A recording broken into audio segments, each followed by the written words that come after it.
हाँ जी, अस्सलाम वालेकुम। काफ़ी मंथ हो चुके हैं, बच्चों के वजीफे नहीं आए तो कब तक आएंगे। फाइनली नोटिफिकेशन आ चुका है और ताज़ा तरीन अपडेट आ चुकी है।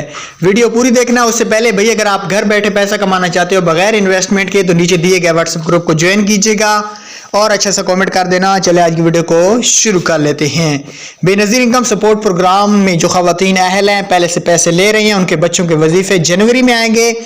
3 क्वार्टर आएंगे, क्वार्टर 1, 2 और 3 आएगा। जी हाँ दोस्तों, 3 एक बच्चे की किस्तें आएंगी, जनवरी से स्टार्ट हो जाएंगे।